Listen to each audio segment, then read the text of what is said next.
Today is 6th of July 2020 and let's start our The Hindu analysis. तो total आज हम लोग 7 topics देखेंगे। सबसे पहले एडिटोरियल्स, उसके बाद एडिटोरियल्स के अलावा जितने कुछ इम्पोर्टेंट न्यूज़ हैं उनको भी हम देखेंगे। फिर पॉइंट नंबर 1 और पॉइंट नंबर 2 से रिलेटेड जितने भी प्रीलिम्स फैक्ट्स निकल कर आते हैं उनको डिस्कस करेंगे। चौथे नंबर में मैप्स देखेंगे, जितने भी आज रेलिवेंट मैप्स अगर हैं कुछ न्यूज़पेपर में उनको देखेंगे। फिफ्थ में हम देखेंगे जो वोकैबुलरी या फ्रेजेस जो यूज़ हुए हैं द हिंदू में, जो आपके आंसर राइटिंग या एसे को और भी अच्छा बना सकते हैं, उनको देखेंगे। सिक्स्थ में रिवाइज करेंगे लास्ट में, और उसके बाद एक मेंस क्वेश्चन जो आप टेलीग्राम पे अटेम्प्ट करोगे। हिंदू में द एडिटोरियल्स में आज 6 टॉपिक्स हैं, जिसमें से कि एक जो टॉपिक है आपका हाउ टू काउंटर चाइना, उसमें वही रिपीटेड टर्म्स हैं जो मैं यहीं पे बता देता हूँ आपको। फॉर एग्जांपल उसमें लिखा है कि एक्सपोर्ट किस तरह बढ़ाना है, फिर किस प्रकार से जो है हम लोग इंपोर्ट को अपना दूसरे कंट्रीज़ पे सेंटर्ड कर सकते हैं, जैसे फॉर एग्जांपल वियतनाम, फिलीपीन, ये सब।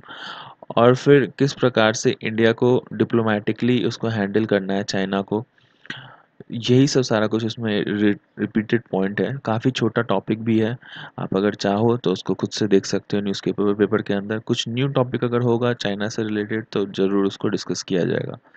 सबसे पहला टॉपिक जो है ऑन मोदीज ले विजिट, उसके अंदर इंडिया पॉइंट ऑफ व्यू से, चाइना पॉइंट ऑफ व्यू से और वर्ल्ड पैनोरमा के पॉइंट ऑफ व्यू से लेह के विजिट पे, प्राइम मिनिस्टर मोदी के विजिट पे क्या सोचा जा रहा है उस पर डिस्कस करेंगे।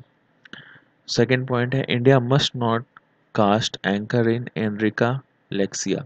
इसमें जो इटालियन मरीन्स को छोड़ दिया गया और भारत जो केस हार गया है इंटरनेशनल पोर्टल पे, उसके ऊपर ये आर्टिकल है कि इंडिया को एक रिस्पॉन्सिबल इंटरनेशनल सिटीजन के अनुसार वहाँ पे अब इस केस के अनुसार एक्ट करना चाहिए, और ये इंश्योर करवाना चाहिए कि जो आगे की प्रोसीडिंग्स है, जैसे कि डोमेस्टिक ट्रायल्स चलेंगे उनके ऊपर, मरीनर्स के ऊपर, और कंपनसेशन जो देने को बात हुई है इंडिया को, उसके ऊपर जो है मामला काफ़ी ठीक ठाक से और प्रोसीडिंग्स जो है कि मतलब नियमबद्ध तरीके से आगे चले।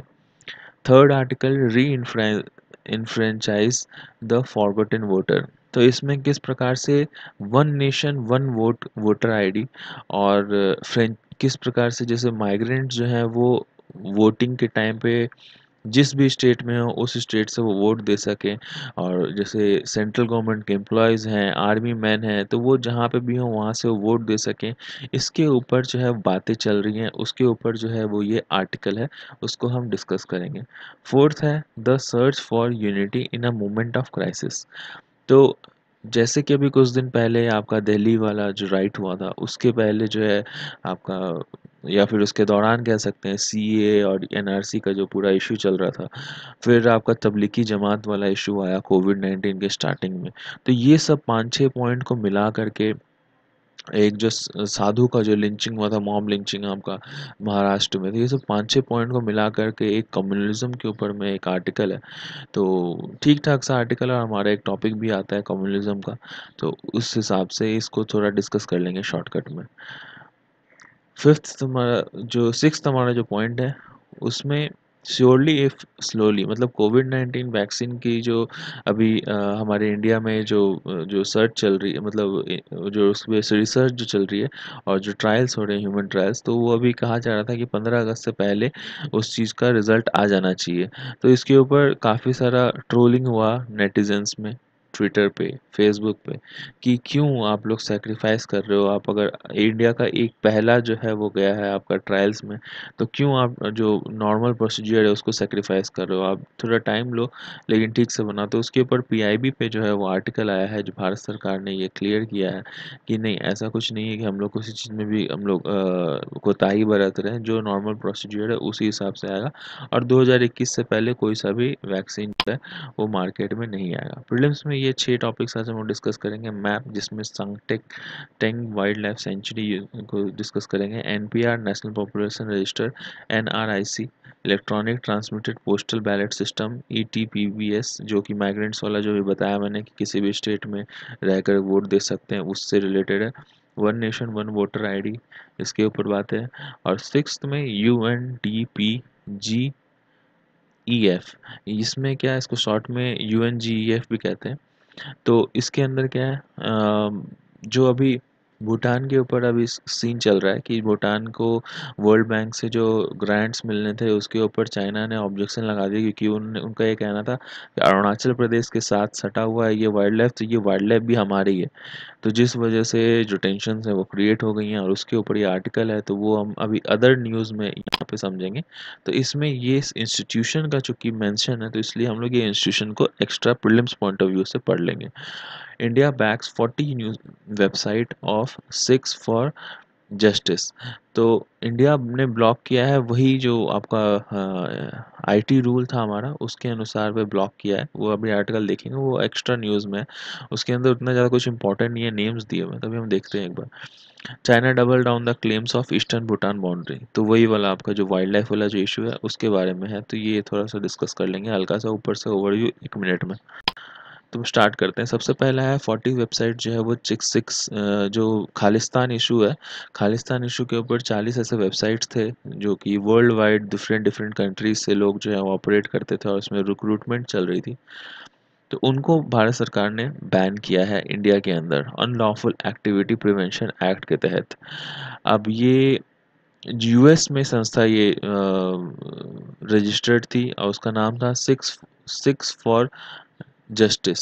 और इसके अंदर और बाकी जो है बहुत सारे नेम्स दिए हुए हैं कौन कहाँ से है। ज़्यादातर इसमें पाकिस्तान बेस्ड लोग हैं, ज़्यादातर संस्थाएं जो हैं पाकिस्तान बेस्ड संस्था, वहाँ के लोग इससे जुड़े हुए हैं, और जिस वजह से उनको जो है वो टेररिस्ट करार दे दिया गया है हमारे इंडिया इंडिया सरकार के द्वारा, मिनिस्ट्री ऑफ होम अफेयर्स के द्वारा। और मिनिस्ट्री ऑफ होम अफेयर्स ने ही ये ऑर्डर इशू करवाने को कहा था under section 69A of information technology act by मैत्री। मैत्री क्या है आपका, जो हमारा एक मिनिस्ट्री है आपका टेक्नोलॉजी का, इंफॉर्मेशन टेक्नोलॉजी का, वो देखता है। तो उसके उससे ये कहा करके, और चूंकि आपको कुछ दिन पहले हमने डिस्कस भी किया था कि आर्टिकल 69 के अंदर 2 3 4 रूल्स हैं, जिसमें सबसे पहला रूल है कि अगर आप कोई वेबसाइट चाहें जो कि अनलॉफुल एक्ट कर रहा है तो उसको आप ब्लॉक कर सकते हो। अगर कोई ऐप्स है या फिर किसी भी तरीके का जो ऑनलाइन चीज़ है तो उसको आप ब्लॉक कर सकते हो। तो वो चीज़ हम लोग आर्टिकल 69A के द्वारा कर रहे हैं।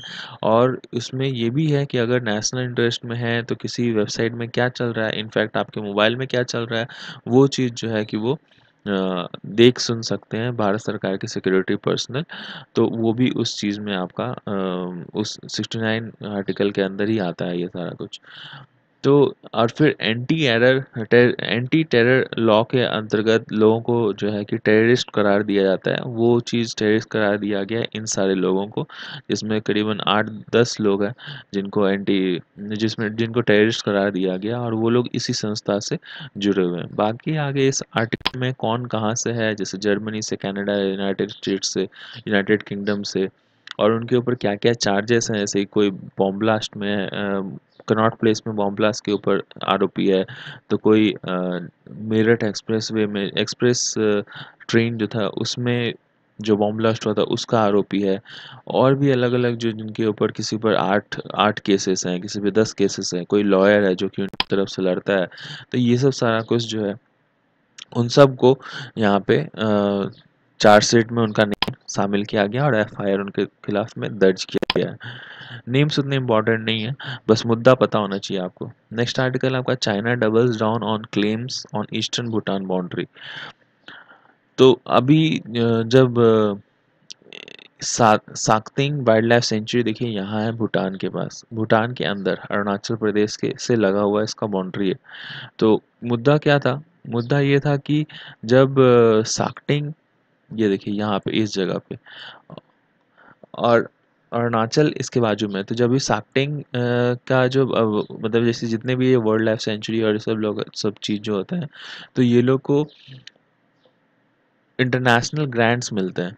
तो जब भी ये इंटरनेशनल ग्रांट्स जितने भी लद्दाख से या फिर जितने भी आपके चाइना से डिस्प्यूटेड रीजन्स हैं उसके ऊपर जब भी वो मिलना शुरू होता था, तो फिर वहाँ पे चाइना जो है वो वीटो लगा देता था, या फिर कोई आपत्तिजनक वो प्रॉब्लम खड़ा करता था, क्योंकि ये बोलता था कि ये जो बॉर्डर है वो डिस्प्यूटेड है और ये चाइना का भाग है।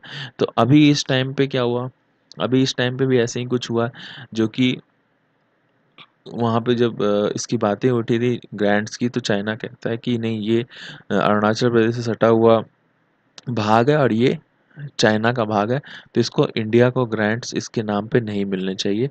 तो उस वजह से उसने ये चीज़ को मतलब अटेम्प्ट किया था ऐसा कि फंडिंग जो है वो ना जाए उसके ऊपर और उसको ओवररूल हो जाए। लेकिन उल्टा ऐसा हुआ कि चाइना को का ये जो एडवाइस है या फिर जो क्लेम है उसको ओवररूल कर दिया गया और फंड जो है वो मिल गया। ठीक है, इसके कुछ दिन के बाद जो भूटान है उसने एक डिमार्च भेजा, एक संदेश भेजा आपके बीजिंग में कि ये बाउंड्री डिस्प्यूट जो है वो ठीक नहीं है और ये हमारा अंतर्गत वाइल्ड लाइफ सेंचुरी है और ये बहुत दिन पहले से है, ये आप नया इशू क्यों खड़ा कर रहे हैं। तो उसके बाद से जो है वो टेंशन्स थोड़ी सी और बढ़ गई हैं भूटान और चाइना के बीच में। और भूटान ने और चाइना ने जो है कि ईस्टर्न सेक्टर पे भी जो है कि अब थोड़ी सी अपनी वो सब जो मिलिट्री और वॉच डॉग्स है वो लोग उन्होंने वहाँ पे रेस कर दिए हैं। और ये बात है भी ये चीज़ कहा है कि अब जब ये बात उठ गई है तो नेक्स्ट जो भी मीट होगा आपका बॉर्डर रिलेटेड जो भी कॉन्फ्रेंस होंगे उसमें इस चीज़ के बारे में चर्चा ज़रूर होगी। आपको ये बता दें कि इससे पहले 24 और मीटिंग्स हो चुके हैं चाइना और भूटान के बीच में, लेकिन इससे पहले कभी भी किसी भी मीटिंग में ईस्टर्न प्रोविंस की बात नहीं हुई थी। लेकिन अभी कुछ दिन पहले जो चाइना में उनके फॉरेन अफेयर्स मिनिस्टर जो हैं उनकी इंटरव्यू चल रही थी, प्रेस कॉन्फ्रेंस चल रहा था जिसमें उनसे पूछा गया कि पिछले महीने जो आपने यूएनडीपी जीईएफ में भूटान की जो फंडिंग रुकवाई थी वो किस बेसिस पे रुकवाई थी। तो उन्होंने ऐसा कहा कि बहुत दिन से ही भूटान और चाइना के बीच ईस्टर्न, सेंटर और वेस्टर्न तीनों बाउंड्रीज पे कॉन्फ्लिक्ट चल रहे हैं और बॉर्डर डिस्प्यूट है जो कि अभी तक साबित नहीं हो चुका, जो कि अभी तक क्लियर नहीं हो चुका है। लेकिन जो पिछला 24 मीटिंग जो हुआ है और ऐसा पहले भी हुआ है कि डोकलाम स्टैंड ऑफ के पहले बहुत बार इस वाइल्ड लाइफ सेंचुरी के लिए जो फंडिंग्स इंटरनेशनल फोरम्स पे मिलती थी वो नॉर्मल मिलती रही है। तो ये नया जो एक नया एंगल जो निकाला है इसके ऊपर फिलहाल तो भूटान की जो फॉरेन अफेयर्स मिनिस्ट्री है या फिर भूटान की जो गवर्नमेंट है उस उन्होंने किसी भी चीज़ के ऊपर कमेंट करने से मना कर दिया है। इनफैक्ट भूटानी गवर्नमेंट की जो एम्बेसी है दिल्ली में उन्होंने भी इस चीज़ पे कमेंट करना बंद कर दिया है। ये एक डिप्लोमेसी इंडिया की तरफ से भी और भूटान की तरफ से भी ये रही है कि बीजिंग से जितना भी कुछ मतभेद होता है तो फिलहाल वो वोकल नहीं होते हैं ओपनली, साइलेंट डिप्लोमेसी लेकर के चलते हैं और इंटरनली जो है कि मैटर्स को सुलझाते हैं। लेकिन इस जीएफ के मामले में जो है कि भूटान ने एक स्ट्रॉन्ग मैसेज भेजा था बीजिंग को कि उनको ऐसा लगा था कि अगर ऐसा मैं भेजता हूँ तो फिर हो सकता है कि मामला यहीं के यहीं रफा दफा हो जाएगा। लेकिन वैसा कुछ हुआ नहीं, वो चाइना और डबल होकर के उधर से आया और उसने अब ओपनली ये चीज़ प्रेस कॉन्फ्रेंस में भी बोल दिया है कि जो मतभेद है ईस्टर्न पार्ट में भी वो भी हमारे साथ है क्योंकि अरुणाचल प्रदेश चाइना का भाग है। और उसके बाद जो है इसके ऊपर जो वर्ल्ड वाइड जो टेंशन है वो और बढ़ गई है। सब बहुत जगह पे प्रोटेस्ट भी इसके हुए है। जो भूटानीज जो सिटीजन जो ऑल ओवर वर्ल्ड रहते हैं वो लोग पैम्पलेट्स लेके इधर उधर घूमे भी हैं। तो बात क्या है कि ये वर्ल्ड बैंक में जो हमारे जो रिप्रेजेंटेटिव हैं उनका नाम है अपर्णा सुब्रमणी। उन्होंने स्ट्रांगली इस चीज़ को वहाँ पे कंडेम किया था और बाद में जो जो वहाँ के जो होस्ट जो जो जो थी जो वर्ल्ड बैंक में या फिर यूएन डीजीपी जो आप बोल सकते हो, तो वहाँ पे उन्होंने इस चीज़ को कंडेम किया और चाइना के जो कमेंट थी उसको ओवर रूल कर दिया। तो इसके ऊपर चाइनीज़ गवर्नमेंट की तरफ से भूटान गवर्नमेंट की तरफ से तो कोई कुछ नहीं कहा है, ना ही एम्बेसी से। लेकिन भूटान की एक न्यूज़पेपर है, उन्होंने ये चीज़ कहा है कि अगर इस तरीके के फॉल्स क्लेम अगर चाइना ख़त्म नहीं किया तो भूटान भी जो है कि वो क्लेम कर सकता है फार नॉर्थ में कि नॉर्थ के बहुत सारे जो पार्ट हैं वो भूटान के हैं। तो फिर उसके बाद तो ये मामला जो है वो और बढ़ता ही जाएगा। लेकिन अल्टीमेटली भूटान और चाइना को इस चीज़ को मैटर को जितनी जल्दी से जल्दी हो सके सुलझाने की ज़रूरत है। तो अभी हम लोग देख लेते हैं सबसे पहले कि ये सेंचुरी जो है वो है कहाँ, शार्क टैंक जो सेंचुरी है वो कहाँ पे है, और इसके अंदर कौन कौन से वाइल्ड लाइफ रहते हैं और क्या यूनिक है इसके लिए, और उसके बाद यूएनडीपी जीईएफ उसके बारे में भी हम लोग देखते हैं। तो डब्ल्यूडब्ल्यूएफ की साइट में shark tank wild life sanctuary जो है उसकी काफ़ी अच्छी व्याख्या दी गई है। इन्होंने बताया है कि 650 किलोमीटर स्क्वायर का ये नेशनल पार्क है जो कि फार ईस्टर्न रीजन ऑफ भूटान में पाया जाता है, और इसका जो बॉर्डरिंग है वो अरुणाचल प्रदेश से लगता है, इंडियन स्टेट से। और ये जो इकोसिस्टम है यहाँ का काफ़ी ज़्यादा डाइवर्स है, और वो रेंज करता है करीब करीब वर्म ब्रॉड लीफ फॉरेस्ट से टू अल्पाइन मीडोज से। अल्पाइन मीडोज ब्रॉड लीफ आपने ज्योग्राफी में पढ़ा होगा, और इसके अंदर कुछ कुछ रेयरेस्ट स्पीसीज हैं जो कि वर्ल्ड वाइड में कम पाए जाते हैं। फॉर एग्जांपल रेड पांडा पाया जाता है, हिमालयन रेड पांडा, और मोनल फिजेंट भी पाया जाता है। इसके अलावा भी बहुत सारे आपके दूसरे जैसे वहाँ के ट्राइबल्स हैं वहाँ पे, एक कॉल्ड बोरपास, also known as man of pastures. ये उनका एक काफ़ी यूनिक लाइफस्टाइल है और कल्चर है, और अनफॉर्चुनेटली जो टूरिज़्म इन्फ्लक्स जो है उसमें इतना ज़्यादा अभी फ़िलहाल नहीं है, और जिस वजह से इसके ऊपर जो है कि टूरिज़्म का कोशिश कर रहे हैं वहाँ की सरकार की टूरिज़्म जो है वो थोड़ा और सुधर जाए। अब ये मोनल फीजेंट क्या है, रेड पांडा आप समझते होंगे, मोनल फीजेंट क्या है। मोनल फीजेंट एक ग्राउंड बर्ड है, जैसे कि आपका टर्की या फिर चिकन, ये सब इस टाइप का होता है, वो भी इसी टाइप का है। इसमें क्या, Himalayan monal is also known as the Impeyan monal and Impeyan pheasant. तो ये एक फॉरेस्ट का जो ग्राउंड, ये इस वाले आपके फैमिली से आता है, फेंसिडाई। ये फेंसिडाई फैमिली जो है अगर आप चेक करोगे तो इसका जो है ये वही फैमिली है जिसके अंतर्गत आपका peafowl, world coil, Turkey, chicken, जंगल फ्लो, पैराडाइट, ये सब इसी के अंदर आता है। ठीक है, अब इसको थोड़ा सा आप अगर बड़ा करके भी देखते हो तो भी ये जो चीज़ है वो बिल्कुल आपको देखने में भी चिकन टाइप से ही लगेगा। ये देखिए टर्की, चिकन, ये सब देखने से एक टाइप के लगते हैं, जिस वजह से इनको एक ही फैमिली में रखते हैं। थोड़ा बहुत इनका बायोलॉजिकल जो फंक्शंस होता है वो भी एक समान ही होता है।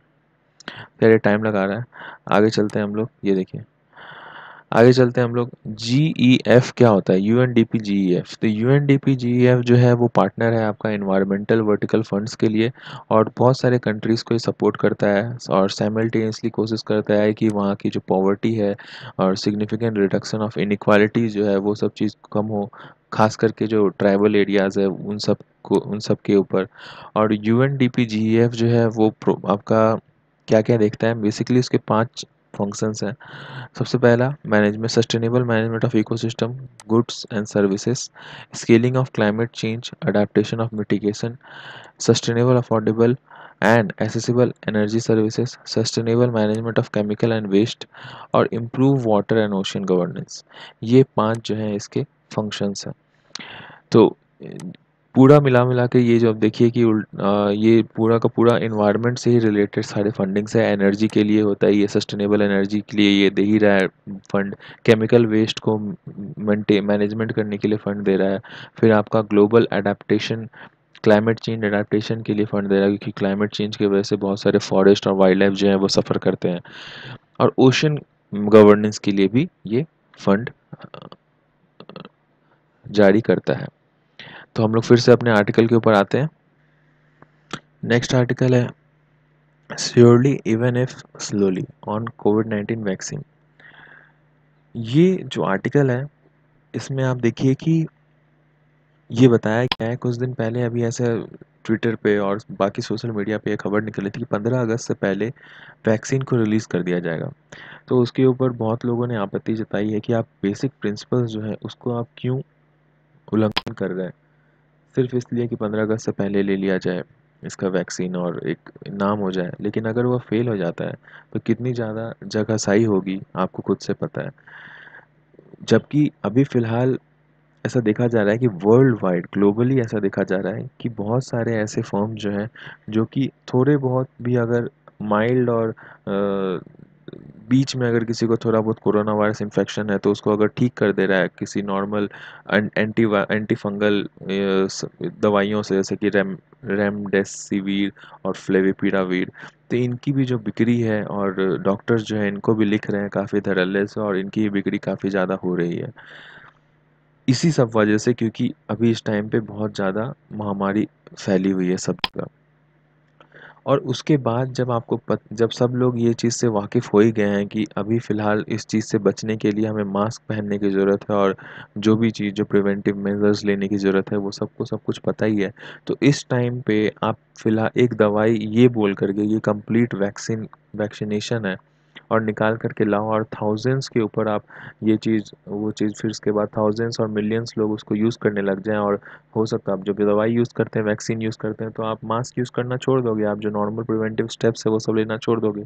तो कितना वाइड स्प्रेड ये चीज़ बढ़ जाएगा, वो चीज़ का कोई आकलन नहीं है। तो इस वजह से इसमें जो 3-4 जो हर्डल्स हैं उनको प्रॉपर्ली मेंटेन करके चलना चाहिए। जैसे क्या-क्या हर्डल्स है?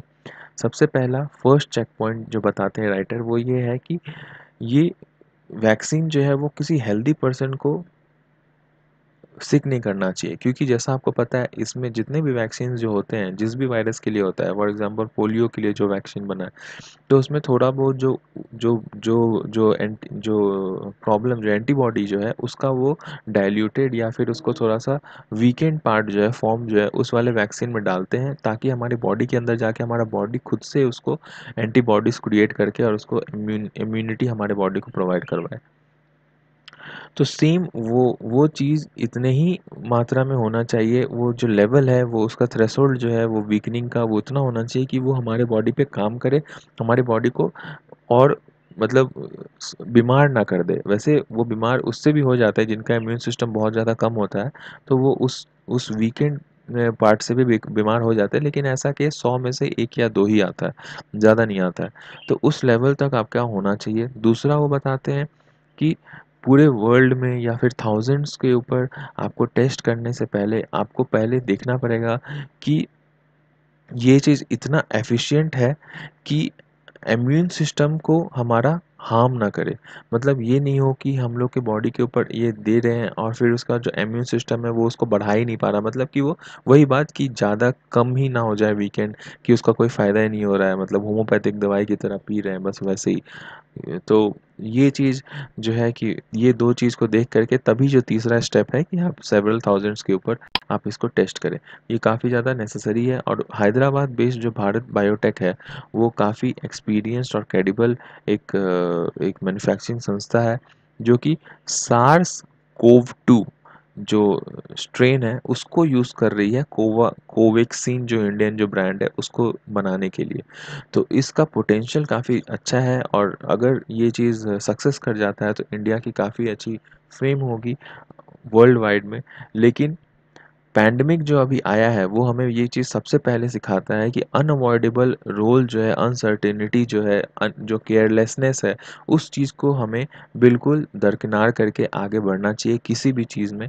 और जब वैक्सीन आप निकाल रहे हो तो ये छोटी मोटी जो प्रॉब्लम्स है उसको आप हटा करके ही आगे बढ़ने की फिलहाल ज़रूरत है।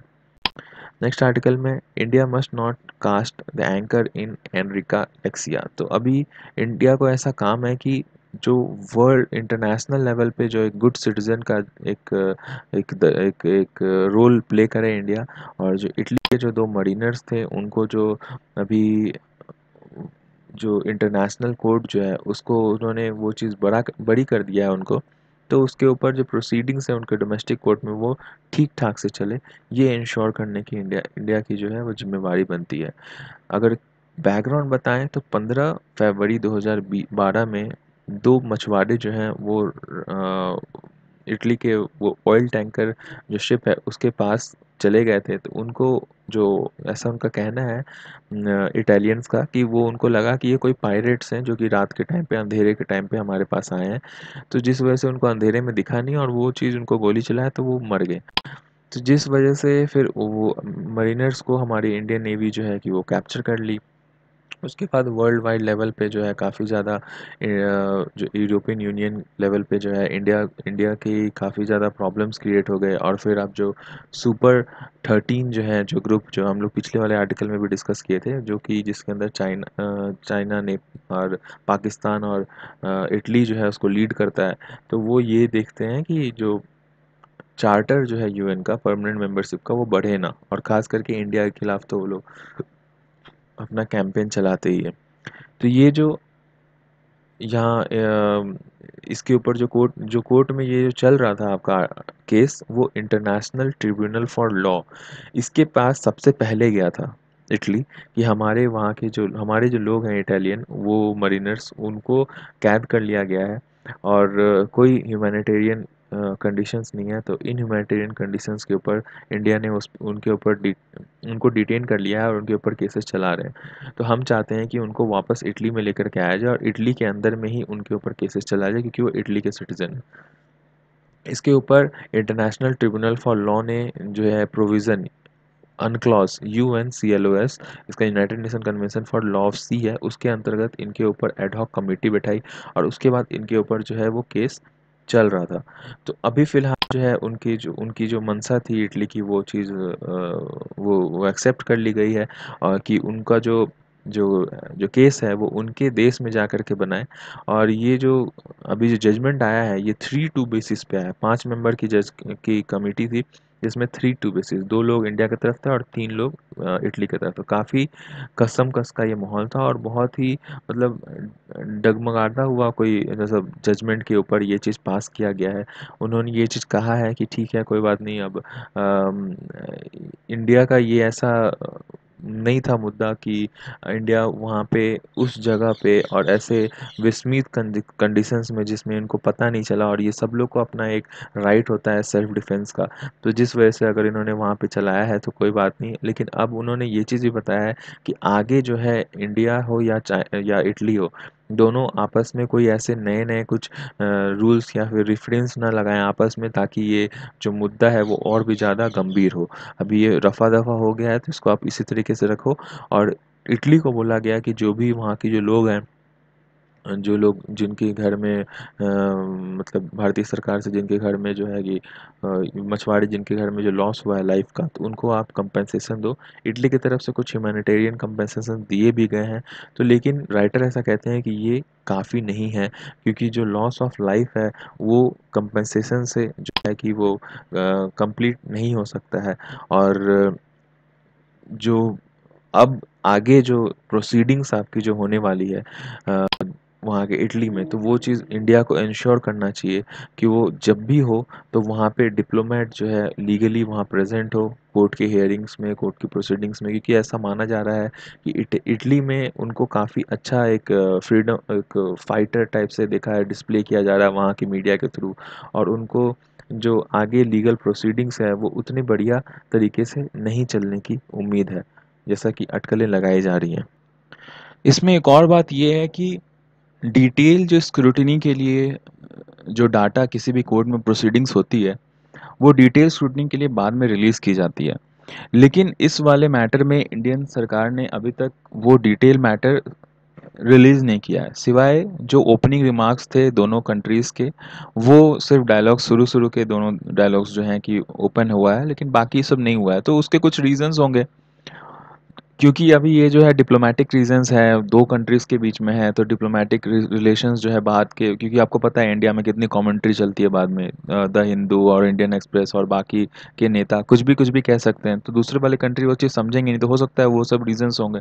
लेकिन यही सेम रीज़न कहीं आगे चल के जो अभी ट्रायल्स जो होंगे आपके इटली में, उसमें ये कोई बाधा ना बन जाए। वहाँ पे ये चीज़ इंश्योर करना पड़ेगा भारतीय जो जो एग्जीक्यूटिव और जुडिशियरी है, उसको ये चीज़ इंश्योर करना होगा कि लिटोरे और गिरोनी जो जो लोग हैं, वो जो जो दो मरीनर्स हैं इटली के, उनका नाम है ये, तो उनके ऊपर कोई भी मतलब इटली के तरफ से ऐसा कुछ भेदभाव या बाइसनेस ना हो कि उनको थोड़ा सा फ्री दे करके और उनको इम्यूनिटी दे दी जाए, क्योंकि ऐसा कहा गया है यूएन क्लॉज के अंतर्गत भी ऐसा कहा गया कि इम्यूनिटी जो था उनको दिया गया है, मतलब हमारे वो स्टेट के मेंबर थे, जिस वजह से आपको पता होगा कि कोई भी दूसरे देश का अगर डिप्लोमेट होता है, तो वो डिप्लोमेट या फिर कोई हायर ऑफिशियल्स होता है, तो उनको दूसरे देश में अगर वो स्टेट के तरफ से वो गए हैं वहाँ पे, तो उनको दूसरे देश में, से मान लीजिए इंडिया की तरफ से इटली में कोई गया, कोई डिप्लोमेट या फिर कोई स्टेट का ऐसा कोई बंदा इंडिया की तरफ से लीगली गया है वहाँ पे, जैसे रॉ का एजेंट नहीं, लीगली वहाँ पे गया, तो उसको थोड़ा बहुत उसको इम्यूनिटी वहाँ पे होता है कुछ कुछ चीज़ों का। जैसे कि कुछ कुछ चीज़ें, जैसे कुछ कुछ ऐसे प्रॉब्लम्स अगर वो हो जाए तो उसके ऊपर लीगल केस या सिविल केसेस नहीं चलेगा। तो यही इटली का जो था दावा था कि वो जो हमारा जो यहाँ पे जो पर्सनल गया था वो हमारा स्टेट पर्सन था, जिस वजह से उसको इम्यूनिटी मिलनी चाहिए। लेकिन ये हमारी तरफ से दलील थी इंडिया की तरफ से कि वो स्टेट पर्सन आपका कैसे हो सकता है जब वो आपका किसी प्राइवेट ऑयल टैंकर के ऊपर वो आ रहा था, और मान लीजिए वो स्टेट पर्सनल था भी, तो ऐसा हमारा कोई मल्टीलैटरल या बायलैटरल डील तो हुआ नहीं था उसके ऊपर इम्यूनिटी मिलती है। कि अगर मल्टीलैटरल बायलैटरल डील में हुआ कि डिप्लोमेट या फिर आपके कोई गवर्नमेंट के हेड हो या फिर मिनिस्टर हो कोई फॉरेन अफेयर्स के, तो उनको जो है कि यूनिवर्सली आपकी इम्यूनिटी मिलती है।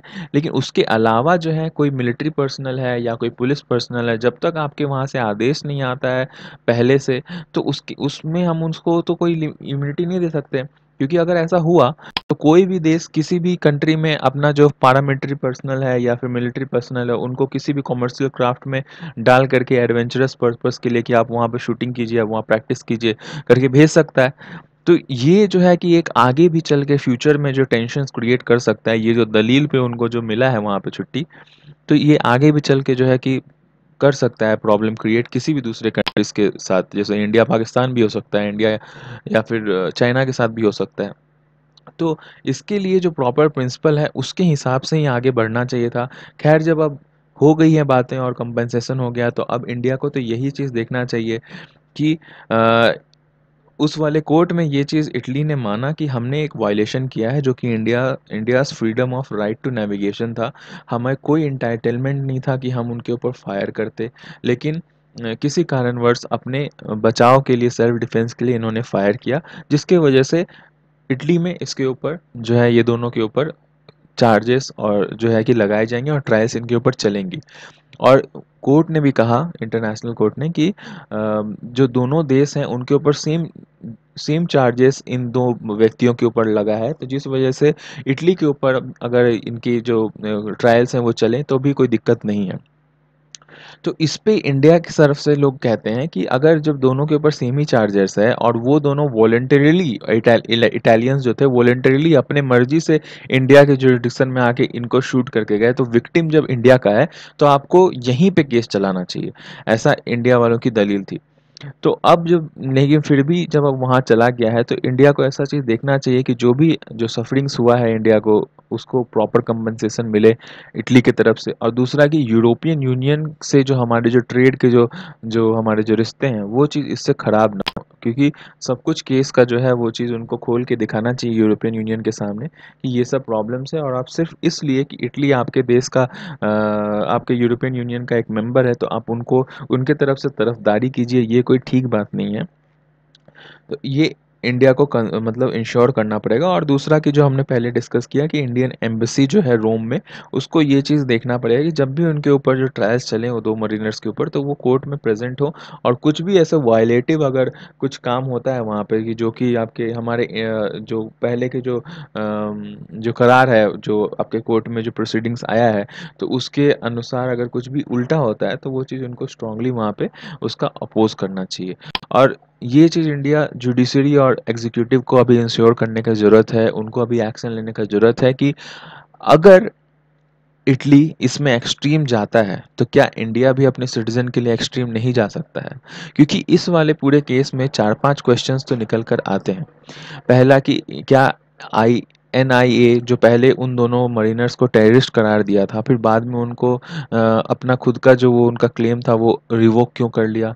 दूसरा कि सुप्रीम कोर्ट ने उनके ऊपर जुरिस्डिक्शन और इम्यूनिटी वाले जो इशू के ऊपर जो चलाया था, फिर बाद में उन्होंने अधूरा क्यों छोड़ दिया। तीसरा कि जिस प्रकार से जो चीज़ें जो चली हैं इटली के तरफ से और इंडिया की तरफ से, तो ईयू के प्रेशर में आ करके, तो क्या ये सब सिंपैथी उनके ऊपर जो दिया गया मरीनर्स को, कि ईयू ने ऐसा कहा था बाद में कि मतलब ईयू में इटली जो है जा कर के बोला था कि इन ह्यूमैनिटेरियन बेसिस पे इंडिया ने उसके ऊपर चार्जेस लगाए हैं, हमारे जो कंसर्न है वो सुने नहीं गए, हमारे इटालियन जो है उनको इटली में ही जो है कि प्रोसीडिंग चलाने चाहिए थे। फिर उसके बाद वो और भी बहुत सारे कंसर्न्स थे कि पहले वो लोग हेल्थ इशू के लिए एक बंदा जो है इटली का वो यहाँ से गया था इटली, फिर उसके बाद दूसरा बंदा भी गया था क्योंकि वहाँ पे इलेक्शन देना था, उनका कुछ और प्रोसीडिंग्स था, उनको कुछ प्रॉब्लम था, तो उसको सुप्रीम कोर्ट अलाउ कर दिया जाने का। तो 3 4 5 6 केसेस है जहाँ पे इंडिया थोड़ा सा कमज़ोर हो गया, जहाँ पे उसको इंटरनेशनली भी ये चीज़ दिखाया कि भाई हम थोड़े से लीनियंट है और हम इस चीज़ को मतलब, तो इस अब जब आप खुद ही लीनियंट हो जाओ किसी केस के ऊपर तो फिर सामने वाला क्या सोचेगा। तो ये सब जो कुछ क्वेश्चंस हैं वो सब इंडिया को आगे चल के सोचने की ज़रूरत है, उसके ऊपर विचार करने की ज़रूरत है। नेक्स्ट आर्टिकल हमारा री इनफ्रेंचाइज फ्रेंचाइज दी फॉरगॉटन वोटर्स। तो ये माइग्रेंट्स के ऊपर है कि किस प्रकार से अगर हमें पॉलिटिकल विल चाहिए इस चीज़ को, इशू को, मुद्दा मतलब यूज़र करवाने के लिए, कि one nation one voter ID, और इंश्योर करें हम कि बैलॉट पोर्टेबिलिटी हो हमारे सिस्टम में, ताकि जो माइग्रेंट्स हैं उनको ऐसे इस प्रकार से मतलब नहीं समझना चाहिए कि चलो ये तो माइग्रेंट्स है, वैसे भी वोट नहीं देते हैं, तो इनका क्या ही वैल्यू है, या फिर इनके वोट को दारू और 2 बोतल दारू और 1 केजी चिकन में खरीद लिया जाएगा, ऐसा ना सोचा जाए। तो इंडिया को एक well thought of election commission को खास करके एक थॉट ऑफ इनिशिएटिव लेना चाहिए कि वोटर्स जो हैं, इस प्रकार के जो वोटर्स हैं जिनको शुरू से ही मतलब बहुत सारे डिफ़िकल्टीज़ को एक्सरसाइज करना पड़ा है इनको, तो जैसे माइग्रेंट वर्कर जो हैं, तो इनको किस प्रकार से राइट्स देना चाहिए कि ये अपना जो वोटिंग राइट्स है, क्योंकि ये हर बार जब भी वोट्स होता है इनके अलग अलग स्टेट में, तो ये अपने घर वापस पलायन नहीं कर पाते हैं, और इनको जितने भी जो प्रॉब्लम्स है वो अपने प्रतिनिधि को बता नहीं पाते हैं। तो पॉलिटिकली ये बहुत ज़्यादा पावरलेस है।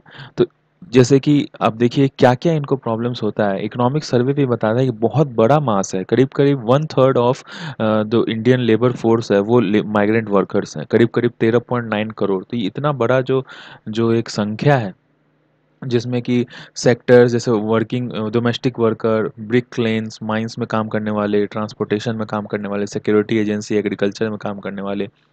एग्रीकल्चर मतलब कि जो जैसे बिहार झारखंड से उठ करके और पंजाब में जा करके और एग्रीकल्चर लेबरर की तरह काम कर रहे हैं, वो लोग से मतलब है इनका। तो वो लोग जो है बार बार वापस नहीं जा पाते हैं, तो उनकी जो बातें हैं वो अपने फ्रेंचाइजी को बता नहीं पाते हैं, जिस वजह से इनको फॉरगॉटन वोटर्स के का नाम दे रहे हैं राइटर। और वो बताते हैं कि इनको इतने सारे वहाँ पे भी प्रॉब्लम्स होते हैं, जैसे इनको लो वेजेस मिलता है जॉब में, उनको lack of proper living conditions होता है वहाँ पे, उनको वेलफेयर जो है एक्सेस नहीं मिलता है प्रॉपर्ली वहाँ पे। तो ये सब जो प्रॉब्लम्स उनको वहाँ फेस करना पड़ता है वो किनको बताएं, और किनके और किस वजह से इनको अटेंशन कहाँ से मिले, क्योंकि कोई सा भी प्रतिनिधि जो है वो अपने जितने भी उनके जो लोग हैं उनके लिए ही काम करेगा, और उनको जो है वो पता ही नहीं है कि इनके लोग को कहाँ पे क्या प्रॉब्लम हो रहा है, तो वो काम कैसे करेंगे। तो जिस वजह से इसके ऊपर इलेक्शन कमीशन को थोड़ा ध्यान देना चाहिए, और इलेक्शन कमीशन को इस तरह के वहाँ पे रिकॉर्ड्स जो है उनको निकाल करके 67.4%, 61.36 करोड़ वोटर्स जो कास्ट कर रहे हैं वोट, तो ये जो बाकी के जो लोग हैं वो कहाँ हैं, वो किस जगह पर गए, इसके ऊपर इलेक्शन कमीशन को फोकस देना चाहिए।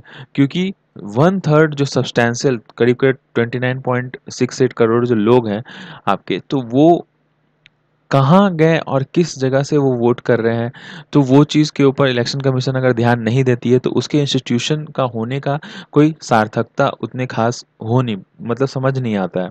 अब इस अब इसके बाद जो है कि राइटर कुछ नंबर्स देते हैं, जैसे कि वो बताते हैं कि 29.68 करोड़ जो है वो इलेक्शन कमीशन ने बताया था 1/3 जो है, तो उसमें उतने लोग जो है जो वोट नहीं दे पाते हैं, उसमें से 10% ऐसे लोग हैं जो कि जिनको पॉलिटिक्स में कोई इंटरेस्ट नहीं है, तो वो वोट वैसे ही नहीं देते हैं। उसके बाद जो 20 करोड़ वोटर बच जाते हैं, 29 करोड़ में से 20 करोड़ फिर बच जाते हैं वोटर्स। तो ये जो 20 करोड़ जो लेफ्ट हो जाते हैं उसके अंदर बहुत सारे जो हैं कि नॉन रेसिडेंशियल इंडियंस हैं, एनआरआईस हैं।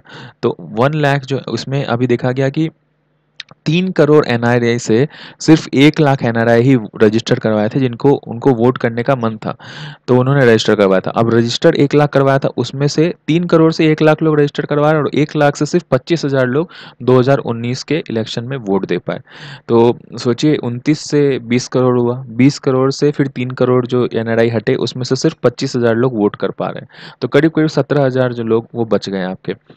अभी इनको वोट करने के लिए, एनआरआईज़ को वोट करने के लिए एक नया रूल लेकर के, लेजिस्लेशन लेकर के आने की सरकार कोशिश की थी, जो कि ये था कि जो एनआरआई है, अगर वो बता देंगे कि हाँ मेरे तरफ से ये आदमी वोट करेगा इंडिया में जो रहता है, तो उनके कार्ड पे कोई दूसरा आदमी उनका वोट डाल सकता है। इसको कहते थे अनऑथराइज्ड ऑथराइज्ड प्रॉक्सीज। तो क्या ये सिर्फ एनआरआई के लिए ही मॉडल बन सकता है, इंडिया के लिए, इंडियन पुअर माइग्रेंट्स के लिए नहीं बन सकता?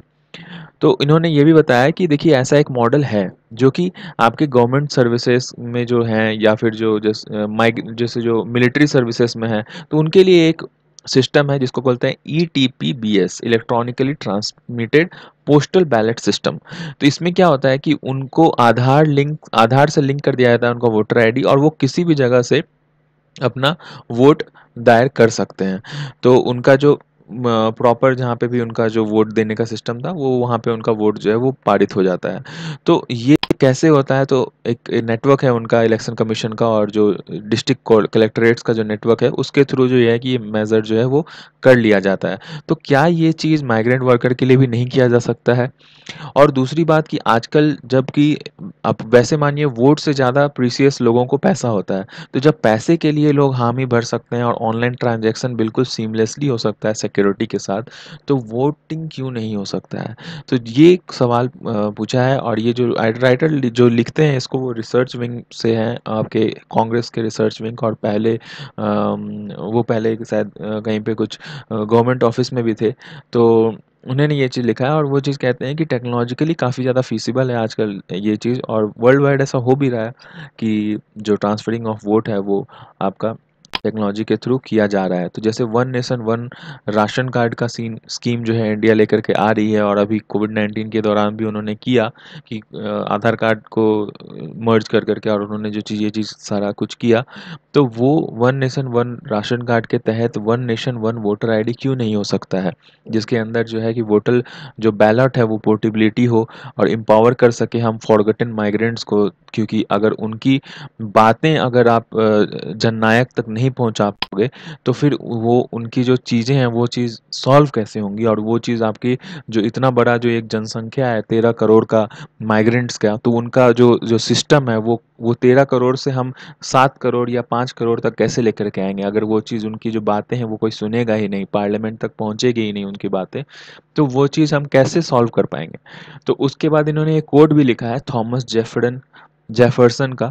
वो ये कहते हैं, we do not have government by the majority, we have the government by the majority who participate. मतलब हमारे पास वो गवर्नमेंट नहीं है जो मेजॉरिटी चाहती है, हमारे पास वो गवर्नमेंट है जो मेजॉरिटी जा करके अपना वोट वहाँ पारित करके आती है और बताती है कि हमें ये चाहिए। अब बाकी लोग जो घर में बैठे हैं तो उनका तो पता ही नहीं चल रहा ना। मान लीजिए वो घर में बैठे हैं, वो किसी और पार्टी को सपोर्ट करते हैं, लेकिन आपने बताया ही नहीं किसी को कि हम भाई इस पार्टी को सपोर्ट करते हैं, तो आपकी बात वहाँ पे आई कैसे? आपकी बात तो आई नहीं। तो ये चीज़ को इंडिया को इंश्योर करना चाहिए, और उनको यह चीज़ मतलब इलेक्शन कमीशन की भी जिम्मेवारी बनती है कि इंटरनल माइग्रेंट वर्कर्स जो हैं वो अपनी वोट्स को इनरोल कर पाएँ, किसी भी कीमत पे वो इनरोल कर पाएँ। और उनके पास जब प्रूफ है हर चीज़ का, आधार कार्ड है, रेसिडेंशियल प्रूफ है, तो क्यों नहीं वो इस चीज़ को अवेल कर सकते हैं? क्योंकि जब वो अफोर्ड नहीं कर पाते हैं घर जाने का, उनके पास उतने पैसे नहीं होते हैं, तो फिर ये चीज़ हमारे भारत सरकार की जिम्मेवारी बनती है कि वो इन जैसे लोगों की भी मतलब बातें सुने, और इन जैसे लोगों की जैसे जॉब जो बाहर करते हैं, या फिर जो लोकल पॉपुलेशन है, उनकी मतलब ऐसे फैसिलिटीज़ प्रोवाइड करवाएँ उनको कि वो इन सब जगहों पे भी अपना वोट दायर कर सके, और अपनी बातें जो हैं वो प्रतिनिधि तक पहुंचा सके। नेक्स्ट आर्टिकल हमारा 3 messages on Modi's Leh visit. तो क्या मैसेज जाता है चाइना को और वर्ल्ड कम्युनिटी को और इंडिया के अंदर के लोगों के लिए, वो इस हम आर्टिकल में देखेंगे।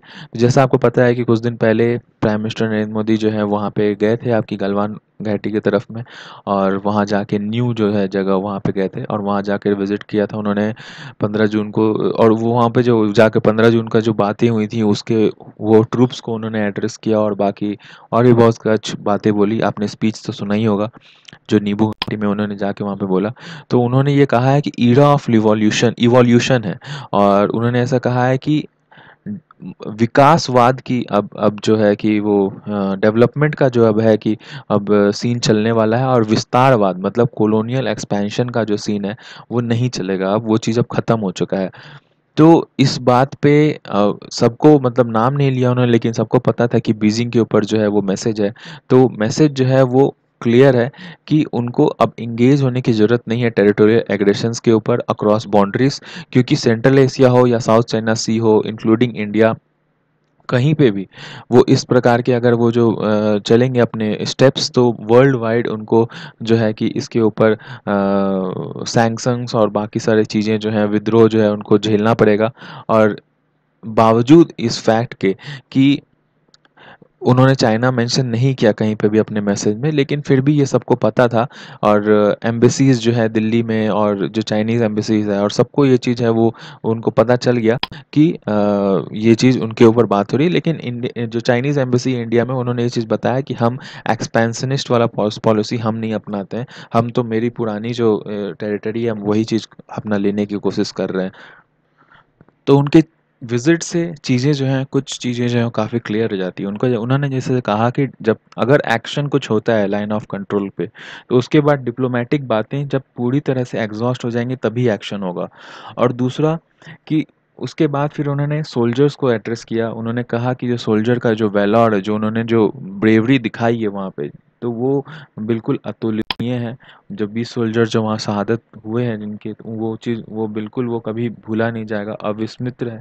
और उन्होंने कुछ बातें जो नहीं बोली लेकिन वो चीज़ अपनी बातों से उन्होंने बता दिया। 3 एस्पेक्ट्स जो कि उन्होंने बताया। पहला कि जो ये वो उस टाइम पे जो वहाँ पे गए हैं, जो वेल टाइम्ड और एप्ट जो मूवमेंट है, मतलब बिल्कुल सही जो मूवमेंट है वहाँ पे गए हैं, तो ये वर्ल्ड को ऐसा बताता है कि जो अभी मिलिट्री टॉक्स जो कि बाकी जनता के ऊपर बताया नहीं गया है कि भाई क्या चल रहा है मिलिट्री टॉक्स अभी तक, इतने सारे लेयर्स में जो होते जा रहे हैं, कमांडर और मिलिट्री और जनरल और लेफ्टिनेंट और ये सब कुछ चल रहा है। तो वर्ल्ड को ये पता चलता है कि इस टाइम पे जो वहाँ जाते हैं तो ये काफ़ी बड़ा प्रेशर क्रिएट करता है चाइनीज़ साइड में कि वो भी जो है इंडिया भी जो है वो तैयार है। और मिलिट्री टॉक्स जो है उतना अच्छा जा नहीं रहा है, जिस वजह से शायद वो वहाँ पे गए होंगे। एक टोन में कॉन्ट्रास्ट वो लेकर के आए। और जो 2 सप्ताह पहले जो उन्होंने जो बोला था उससे भी ये टोन में उनका कॉन्ट्रास्ट आता है इनके जाने से। कि 2 सप्ताह पहले वो बोले थे कि जो है कि कोई हमारे क्षेत्र में अंदर नहीं आया है, और उसके बाद जो है काफ़ी ज़्यादा क्लियरिफिकेशन और वो सब सारा कुछ हुआ था।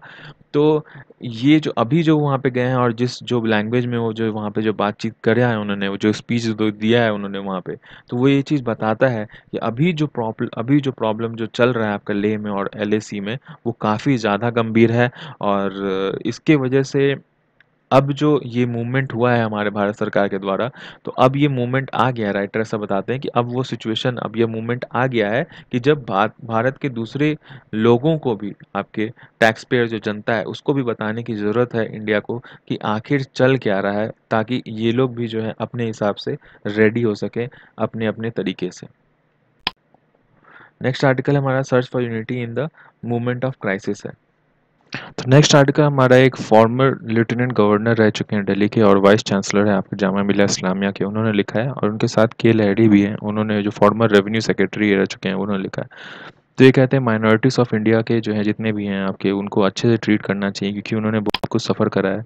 ये सारा कुछ पैंडेमिक के टाइम पे, जबकि मतलब बीच में जो शुरू के 2 पैराग्राफ हैं वो अगर आप छोड़ भी दोगे तो चलेगा, क्योंकि इसमें वो पुराने रेटोरिक है, आप देखते आ रहे हो किस प्रकार से जो है इंडियन मीडिया जो टोटली बायस हो चुकी है बिल्कुल। वो एक दो सेक्टर है माइनॉरिटीज़ के, उसके ऊपर थोड़ा ज़्यादा न्यूज़ दिखाती हैं बायसनेस का। जैसे कि अब कोविड 19 के स्प्रेडिंग में भी तबलीगी जमात को उन्होंने काफ़ी ज़्यादा टारगेट किया था।